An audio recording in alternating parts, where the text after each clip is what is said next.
Hey there, listeners. Welcome to the Leadership is Changing podcast. My name is Denis Gianoutsos, and it's great to be here with you on the 600th episode of the Leadership is Changing podcast. Just 4 years ago almost, we launched this podcast, and great to see it now reach the milestone of 600 episodes. And it's even more special here, whereby I want to thank my guests that I've interviewed, my listeners, and of course the support crew in helping us get here. And the other reason it's really important or exciting to celebrate this is the fact of the person I interviewed for episode 600, Dr. Tashion Macon, a great lady who is a celebrated speaker and was also a co-host of a podcast called the Title Podcast, and is the author of a book called Coming in Hot. It's a blueprint for Black women setting the world ablaze. And Tashion and I had a great conversation and some really, really cool things, because you see, she's also behind this highly successful branding of multi-award winning artists. Names that you've probably heard of: Usher, Pink, Dr. Dre. But also her visionary strategies have helped sales and the awareness of iconic brands, including the USOC Winter Olympics, Burger King, the World Cup, and Oprah Winfrey Show.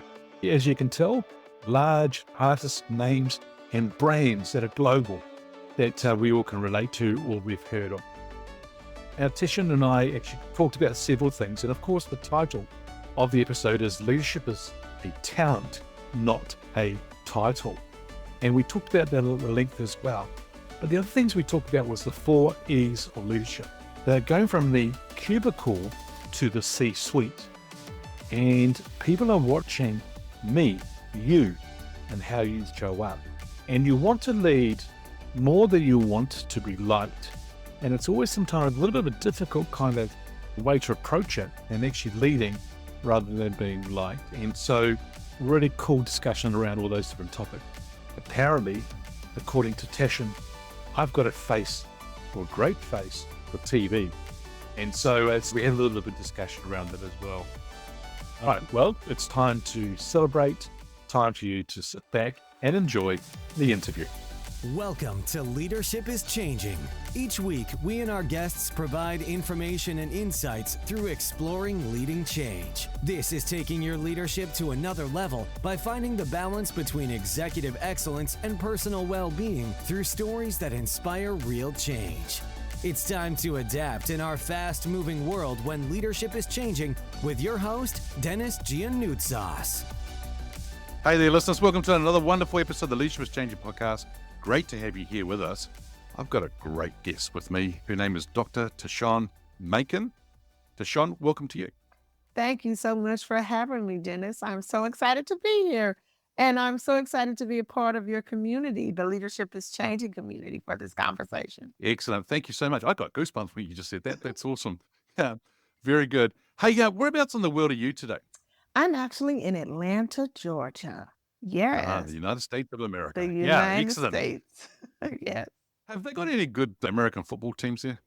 We do have, Atlanta has a great soccer team. We just had a soccer game in Atlanta about 2 or 3 weeks ago. 47,000 people descended on the city of Atlanta. Traffic was shut down for probably 3 to 4 hours. It was amazing. Just for a soccer game. Yes. Yeah, very good. It's good, isn't it? It's really good. Yeah. Hey, imagine if you and I on stage speaking, we had 47,000 people in the crowd. That'd be pretty cool. Oh, let's manifest it, Dennis. I think it's happening. We just said it. It's working out. Awesome. That'd be really good. Hey, look, I've just given the audience a little bit of an introduction to you, but we would love you to share more about your background, and also understand that you're an author of a book as well. So let's start with the background, what you've done, what you're doing today, and then let's talk about the book as well. My name is Tashion Macon, and I'm originally from a city called East St. Louis, Illinois. It's a city that had some socioeconomic challenges. However, that's not the most powerful narrative of the city. It is the birthplace of Miles Davis, Catherine Dunham, Tina Turner. I grew up, my grandmother owned a juke joint, or you may call it a speakeasy, on the Chitlin circuit. So I grew up around this kind of creative power all the time, playing in her speakeasy. It's where Jackie Jonah Kersey, we are the home of Olympians, ambassadors, creative icons, and we call ourselves, and it's right to call ourselves, the city of champions. So it's not about our socioeconomic conditions, but how we take those conditions and become champions from those conditions. It is that framework that sent me out into the world, and it is what inspired me to write the book, Coming In Hot, a blueprint for Black women setting the world ablaze. What a title. That's awesome. Yeah, fantastic title. Oh, wow. I love it. And the other thing, too, I really like what you just said there was about the city of champions. What a Yes. mindset. What a way to think about things and do things. I think it's pretty special. Like Chicago's got the W, right? They talk Yes. about the W for the Mm. win, right? But Mhm. yeah, the city of champions. And I always understand from your background as well, you've had the opportunity to work with some pretty big names, right? Oh, Pretty big yes. names out there. Yes, I think it was so apropos that I would grow up in the city. My grandmother would have the speakeasy with all these critically iconic creatives, and my career would lead me to work in the entertainment industry. Started my career at LaFace Records with the icons of L.A. Reid and Kenneth Babyface Edmonds, and was a part of the team that launched careers of Tony Braxton, Usher, Outkast, Tony Rich, Donnell Jones, Pink, you name it. And it was just a hit factory, to be honest, a Grammy Award winning hit factory, and had the opportunity to get selected to go lead the marketing and branding for Dr. Dre when he left Death Row. That was just a phenomenal experience. One of the best people I've ever worked with in my life, a creative genius. And he really allowed me and the team that worked there, Cadis and Vivian, to really be as imaginative and as ingenuous as we wanted to be. So we did a lot of strategic partnerships. We came up with a lot of big, bold ideas that he would support. So I went from there to work in film, television. I did a lot of strategic partnerships with all of the national sports, Olympics, NBA, NFL, FIFA. Just had a glorious experience around that work. Wow, powerful. See, listeners, I told you I had a great guest here with me. So it's really good. So, you know what? I've been told that I've got a great face for radio. Is that right? You have a great face for TV, Dennis. Huh? Thank you. Thank you. Yes. It's good to hear. Good Yes. to hear. Excellent. Well done. Hey, look, we're going to be talking about leadership, and it's just great to hear about your background. But before we get into that, tell us more about the book. A fantastic title. But what does it do for people? How does it help people? What can they get from the book? For me, the book was a love letter to the executive experience of a Black woman in corporate America. It was a love letter to her. It's also for what I call the entry, emerging, expanding, and established leader. There's something for the actual arc of your career in the book from a leadership perspective. I also think the book speaks to the fact that leadership is a talent, not a title. It's a talent that can be cultivated.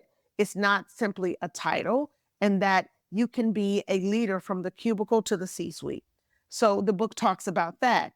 It also talks about how to count up the cost and the coins to cultivate a life or a career that is unique to you. I often talk to people about the title is something you rent, your talent is something you own. So understand the distinction. Don't get so caught up on your title that you forget the talent that got you the title. So even if the title goes away, the talent can move on. And I think that's where a lot of people actually, I think at times here is that they get wound up or they feel that their whole identity is around that title. And it's not, it's that talent, as you just said beautifully there, that's what the talent is. That's the thing that they get to take everywhere they go. And that's what they bring to the table. I think that's the value, right? Oh, it's absolutely a value. And I think he said it perfectly. The talent is what brings you to the table. It gives you the seat at the table. It allows you to have something unique and authentic to say while you're at that table. I also think the talent is something you can continue to expand and elevate as a person yourself that you coach and you lead and you train high performance executives, the talent is something you can continue to optimize and amplify from a champion mindset, right? Michael Jordan continued to go to practice. Kobe went to practice. They were all champions, right? But they continued to practice their craft. And I think that's where the talent lives. Continuing to make a commitment to understand that my talent is unique to me. The title is something I rent. The talent is what I own. I love the whole terminology you just used there. But Kobe has actually had an interview many years ago whereby he talked about when you get up at a certain time in the morning and you go to training and what you can fit in that day. But if you're up at 4 a.m. and you go to training and everything, how much more you can fit in the day. And that's the difference maker, really, right? That's where the champion mindset, as you talked about before, really helps you become successful around your peers or around others as well. They're all got talent. You know what I can't understand as well can't understand, but sometimes I find really quite interesting.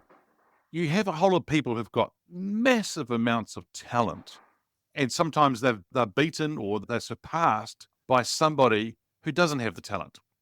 What Mm. is that difference, mate? What happens? What happens there? I'm not sure. It's a couple of things, I think. I think desire is not discipline, right? So you will often meet people who may not have the same dimension of talent, but their dimension of discipline is quantum leaps ahead of others.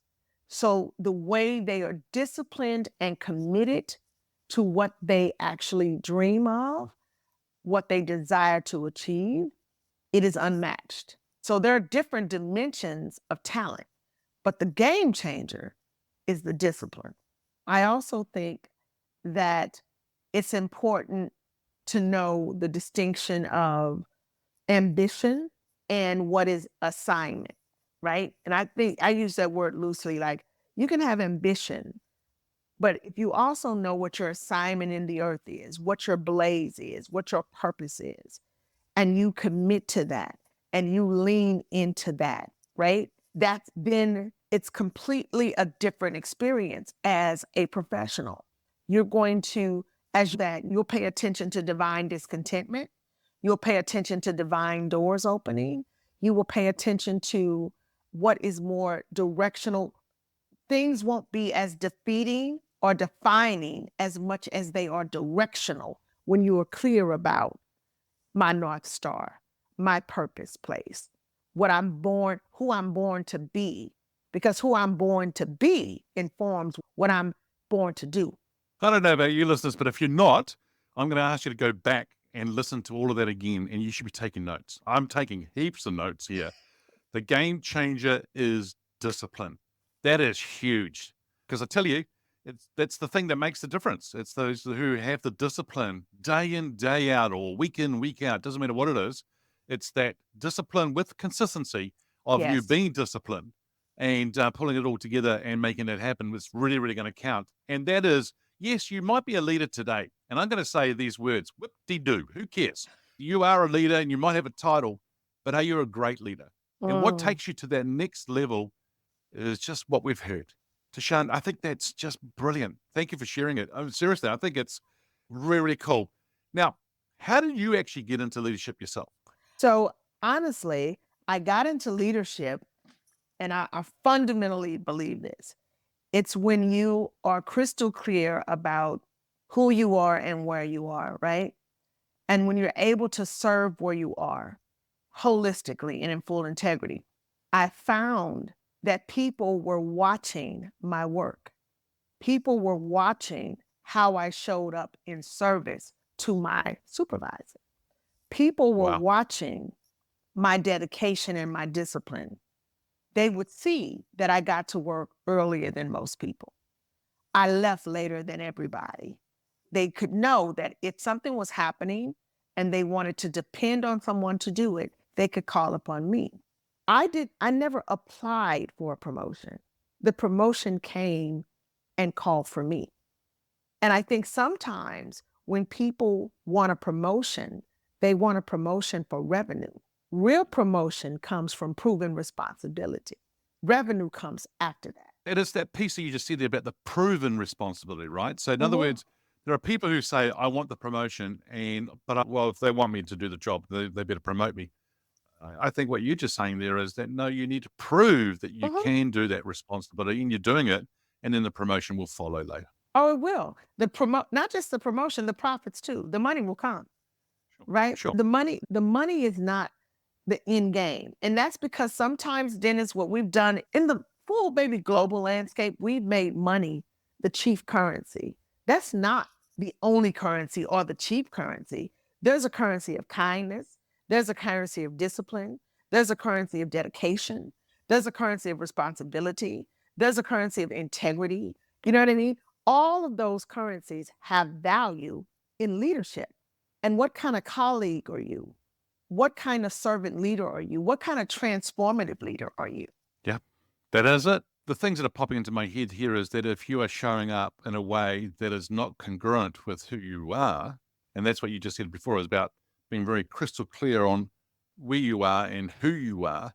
If you're very clear, crystal clear on that, and don't get us wrong, I think it's never going to be perfect. You're always still learning about yourself, Mhm, right? So mhm. that's quite good too. But if you, what sort of leader are you that's turning up or showing up every single day? And if your actions are not meeting your thoughts, the words, and who you are, well, it's just not going to work very well. So it's very good. And I love the currencies that you talked about, right? It's just not just about money. And I think those who focus on just the money, well, good on you. Good luck, because I think you need to grow with it. I've seen so many leaders whereby they've gone and got the targets, they've gone and got the money, they've done very well, but at the expense of what? At the Right, expense of people, at the expense of their own life or their own happiness or their own health. They've run over the top of people. They haven't taken people with them on the journey. They've run them over. And right. so it's hard, right? And so then next week, they're going to have to ask them to do the same thing again. People aren't going to always go, no, no, sorry. And they'll vote with their feet and they'll leave. Yeah, Absolutely. Absolutely. And I think there's an opportunity in leadership to leverage all your skills, to be a listener. Like I think great leadership, you have to also want to lead more than you want to be liked in leadership, right? And what does that mean? It means being so acutely aware of your own values and your own virtues and how they align with the organizations or the corporations that you're committed to working in. That if you have to make a difficult decision in leadership, it is not, there's no dissonance between you and that, right? That yep, you can really have a conversation with one of your colleagues or your team members and share around what are opportunities. And I think a lot of leadership is about language too, Dennis, to be honest. It's like we can decide to talk about opportunity gaps and growth gaps. We don't have to call them weaknesses, right? We don't have to use derogatory language to give feedback and performance reviews. We don't. We can choose different language. And in my leadership, that's what I did. I remember having a person on my team who really wanted a promotion and was really good and was great at her job. And I was new to the organization. I'd been working with her probably about 8 months. And she told me she wanted a promotion. And I said, okay. I said, well, let me share with you what I'm experiencing. I'm new here, so I'm objective. It is hard to grow up where you grow up, yep, right? It's yep. sometimes it's hard to grow up where you grow up, and you definitely rarely get to glow up where you grow up. So you may need to move to another organization. And we have to decide if the promotion means that much to you. And we met and she started interviewing. She got a great job and she got the promotion and she's just been soaring. And literally, she may have been stuck had she stayed there, really wanting to grow up in the same place, right? It's difficult. It's difficult. It is. And I love that whole analogy because I've actually noticed that for myself personally, that I had to move and I went to a different organization. In fact, I went to a different country as well. 5 years away, but came back. But I actually came back to the same organization I had left where I was growing up. But you know what? They were looking at me as the Dennis that was 5 years ago Yes. and not the Dennis today. And so then I had to show them that it was a different Dennis. Right. And because I had grown, bigger experiences, bigger vision, bigger opportunities than they actually had ever seen themselves. And they were still stuck, as you said before, stuck where they were growing up. But they weren't really growing. They became quite stale, or Yes. they were actually, I actually think they were going backwards, to be honest, because they weren't growing.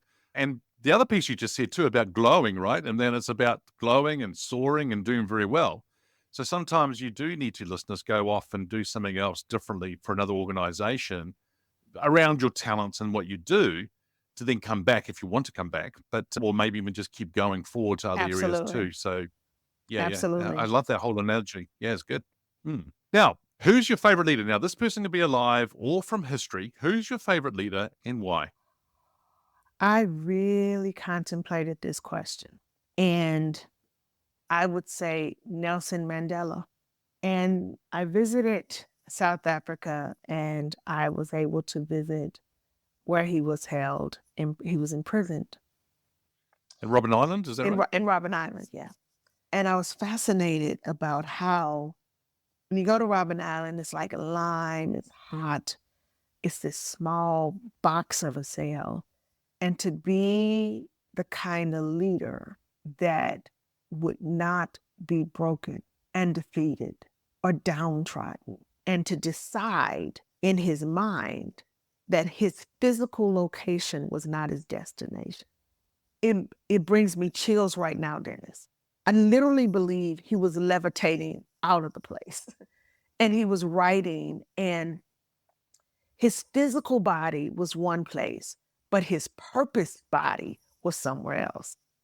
And that to me is just so profound as a leader. I thought about that question and I thought about it. I was like, yeah, it's him. And I love how you just said that too, because I think going back to what you said before about where you grow up and is how you grow, I actually thought about it as well. And what you've just said of how he may have been outside of like a out of body experience from his mindset and the way he was and things like that. But then to walk out of that whole environment with an attitude of forgiveness, Oh, an attitude of, I'm just going to get on with life.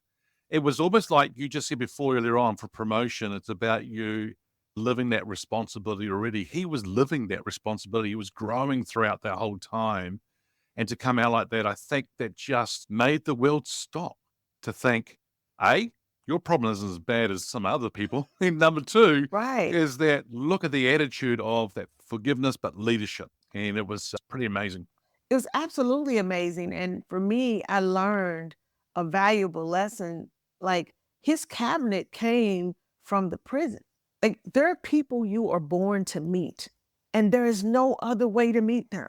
There are lifelong friends I have from jobs and corporate spaces that weren't the most favorable spaces for me, but the friendships, there's no other way I would have met them. No, you're right. And Tashawn, I think the other thing is that sometimes we're expecting certain things to be done, but it may come to us packaged differently than we're expecting. Oh, Dennis, you're hitting it because that's a different currency. So I'm thinking I'm going into this illustrious corporation. I got the nice office, the corner office, the yada yada yada. But I meet my coworkers, I meet their children, I learn about them, they learn about me, and then the currency they offer my life. It's what the job goes away, but the relationship continues. And they are of such meaning and value. It's how I have 8 godchildren, right? I didn't have children of my own, but my network of friendships, the ones I met when I first started in the entertainment industry, I wouldn't even go to lunch with people, Dennis, right? I was so focused on, again, I come from humble beginnings. I had to get it. I had to get out here and make it happen. I am blessed to have been the first to graduate from college in my family, first generation. And then I kept pulling my sisters through college, my cousins through college, right? So for me, there was no playtime. It was game time all day long. And so I didn't really do a lot of hanging out for lunch. And one of my friends was like, well, why don't you ever go to lunch with us? I said, because I don't come to work to make friends. I come to work to work. This is what I said. She says, but what if there are friends at work? You should just come to lunch. I am her child's godmother. She's one of my dearest friends today. And that entire group that I met at lunch, we still hang out today. So the currency of that friendship and what it has meant over the course of my life, I never would have met him otherwise. And she's probably the leader in that scenario because she's actually brought you into that She is. scenario and look where it's taken at you. Yeah. It's because leadership, again, it's not a title. It's a talent. And sometimes it's an assignment. It's go invite. I encourage young people. I have my godchildren, they're young. I have them from 20 something, 28, 30, almost 30 to 7. And I'll say, a leader would invite the young lady sitting at the table by herself for lunch, would invite her to sit with her, right? That's what a leader would do. You don't have to let a person sit at a table by themselves. A leader would invite them to come join. So leadership is, again, it's something that can be fostered, it could be cultivated, it could be taught, it can be celebrated and embraced. And that's what I love about your podcast, that leadership is changing. The title itself has so many dynamics and dimensions of how leadership can be experienced. I'm so fascinated to be here with you today. I just don't know what to do. So thank you so much. Thank you so much for having me. I just love it. I love that leadership is changing. It's not what we think it is or what we thought it was. It is an ever-evolving ecosystem. Yeah, it is. Very good way of putting it. It's always moving. It's always changing. But are we as leaders ready to be able to lead that change, right? And it's about us learning how to do that and growing while we're at the same time going through change ourselves, right? Yes. So it's an important thing. Cool, that's great. Now, going back to the question about Nelson Mandela, have you had the opportunity to meet him? No, I never got a chance to meet him. Let's say you and he are sitting on a park bench having a cup of coffee together. Okay. Would there be one question that you would love to ask him? Oh, let me think. Oh, this is great, Dennis. This is a great question. Okay. My question would be, was the sacrifice worth it? Wow. Yeah, I'd love to know the answer, huh? Awesome. Very good question. Excellent. Now, we are living in a world whereby I think things are getting faster. They seem to be getting faster. We're living in a fast-paced, ever-changing world. And it's around data, it's around social, it's around business, it's around technology is driving a lot of it as well. What is a leader, in your mind, what does a leader need to do to be successful in that fast-paced, ever-changing world? I think it is important that a leader knows how to exist in this evolving world and to stay abreast of change.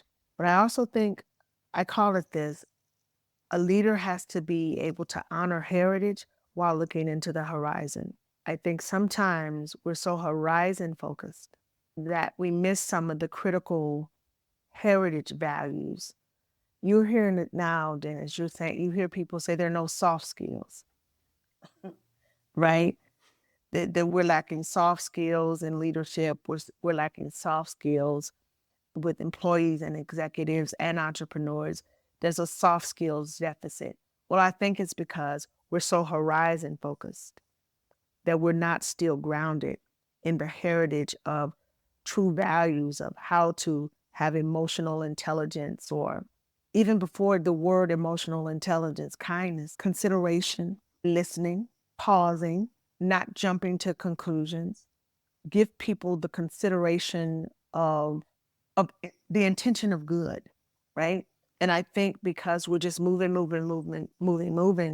the meaningfulness of those character traits have, I don't want to say they've eroded, but they've definitely been pushed way, way back. And I think leaders of the future, the new era of leaders that are coming forward, they're asking for more. They're looking for influence. They're looking for impact, not just investment, right? They want intentionality. They want to, if we're going to follow you anywhere, whether it's in a corporation to put a product out in the world and to get a check, the thing about what I think is happening with this generation and younger generation is that there's so much possibility for purpose and profit that they're being more selective around where they place their leadership loyalty. They're scrutinizing it more. They're going, yeah, would you be the manager I would want to be? Not just the manager I want to work for. Are you the manager I would want to be? And if you're not, you're going to see them leave. They're not going to stay in corporations. There's so many options, right? So because because there are so many options, the opportunity is to optimize what a real leader can be, which is a holistic person. A great leader is a coach. You know what I mean? Like I say all the time, every player couldn't play for Phil Jackson, but he made champions. But everybody wanted to be coached by Phil Jackson because he made champions. So I often think when you look at leadership, look at coaches. How do they coach teams? How do they build team dynamics? Do they create congruency and connection and commitment within the team? Does everybody know the role they play and their contribution, the value and contribution of that role? And that kind of leader is the kind of leader generations will follow. Wow, brilliant. I think you've answered my questions there about what you need to do in a fast-paced, ever-changing world. You've answered the question about what employees' expectations of leaders are today. And that sort of analogy you gave about them wanting to not just follow the leader, but become that leader or be like that leader. When I sit down with a lot of leaders and I ask them that kind of question, they tell me the kind of leader they don't want to follow, the kind of leader they don't want to be like, because they've worked for that kind of person. But the one thing that sort of comes up for them is the fact that I don't want to be like that person. Okay, great. So what is the person you do want to be like? Is there a leader out there today that you do want to be like? Because I think that we are a sum of all of those different leaders. Because I've worked for some leaders who, I hope they're listening, they are real jerks. Right. And these leaders, I learned a lot from them. I learned heaps from them. And I've applied that learning to what I'm wanting to do too. I really love what you just said there about a great leader as a coach, right? And the analogy or the example you gave of the coach where people can't do what that person does or cannot be that coach, but they all want to be like that coach. That's almost like it's almost like a FOMO, the fear of missing out. It's the fear of I'm not going to be like that person, and they want to. And so when you do find that kind of that coach, that leader, that person, sit back. And I think a lot of people don't do enough of this, and that is that they don't take time out to observe the person, write notes, learn from that person, and then see what does it mean for me and what can I do to apply it in whatever I do. I think that's something that people Absolutely. should think about doing. Yeah. Absolutely.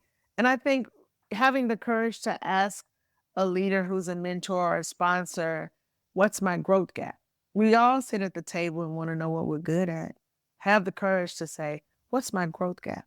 And be willing to take that feedback as well, right? Oh, not just hear the feedback and apply the feedback, right? Yeah. Yeah. But to your point, if we have the courage to ask that question, then we're showing up saying, I want to be a greater person, a greater professional, a greater player professionally, or a greater player of life, right? I want to win at the game of life, or win at the game of leadership, or win at the game of business. So if I have the courage to sit down and say, well, what is my growth gap? And let's say my manager says, one of your growth gaps is you overcommit. Then I have to go, okay, I have to learn that there have to be trade-offs. And then what that teaches me is the art of prioritization. And so I have to hear that and say, now I could hear that, oh, you overcommit.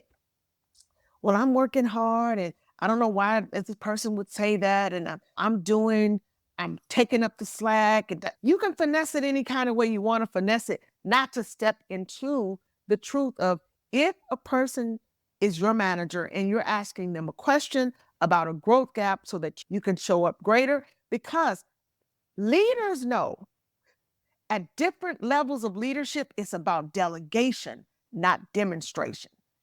So they're trying to teach you how to open up the space to be more as you learn how to delegate more. Now, if I get offended by that, then I'm just going to be a doer and I won't even learn how to delegate. And then I've missed my opportunity to grow and be a leader. And then I won't get promoted because then I don't know how to manage people because I don't know how to delegate. Mm-hmm. And then it becomes that vicious circle, right? And then they're overwhelmed and they feel like they have to be everything to everybody and they keep doing all the work because they haven't been smart enough to actually say, you know what, step back and delegate. Don't just demonstrate. I think I love that because the thing is the delegation is actually you giving the opportunity for them to learn to fish rather than giving them the fish. Yeah. Yeah, it's very good that way too. I'm not even going to ask this last question because I think you've actually already answered, unless you want to add something else to it, which is where do you see leadership being in 5 years? Is there anything else you want to add to what you've already said? No, I think, Dennis, your entire podcast around leadership is changing and that leadership is going to become flat. You're going to see a lot of centralized leadership, right? Hierarchical leadership. It's too top heavy. There's too much quantity, but you're going to see it centralized more, particularly in a global economy. I think what's going to be important for leaders is for them to be location agnostic. I find that when you have centralized leadership, sometimes they will not consider different locations of talent. But if you're going to decentralize leadership, then you also have to democratize wherever leadership could be found. So the centralization doesn't have to be at headquarters. If the best talent for your organization is in New Zealand, then that's the central office of that leader, right? Yeah. And so I see some of that happening, possibly. Yeah. Yeah, and of course the talent's sitting in New Zealand. Come on. How could it not be? How could Exactly. it not be? Exactly. Except for when the New Zealand All Black rugby team was playing against the South Africans and Mandela was there and we lost. Oh, That's the only time the talent was not there. I give you that. Yeah. It was hard. It was hard. But and actually the film, I don't know if you've seen it, Invictus. Yes. That's where the film Invictus came from that game. Yes. Yeah. Yes. That whole period, yeah. And it's a powerful movie for people to watch as well. Wow. I could keep talking to you. This is brilliant. Tashion, thank you so much for being on the show today. If anyone wants to get hold of you, where should they go? They should visit me on Instagram at Tashion Macon, PhD. I can also be found on LinkedIn and on the web at TashionMacon.com. And thank you so much for having me, Dennis. Thank you so much. Thank you. Thank you. It's been a real pleasure. We'll put all that into the show notes, listeners, but it's been a real pleasure talking to you. So thank you. Well, there you go, listeners. The City of Champions. We've talked about that, but going from the cubicle to the C-suite is a really important thing for us to think about. The title is what you rent. Talent is what you own. The game changer is discipline. And there's so much that I could actually share here with you as well. But I'm going to come back and listen to this episode several times because there's been such wisdom in there.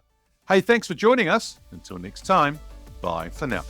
Thank you for listening to this episode of Leadership is Changing with your host, Denis Gianoutsos. Each week, we and our guests provide information and insights through exploring leading change, inspiring executives and leaders to adapt and lead a bigger game in a fast-moving world.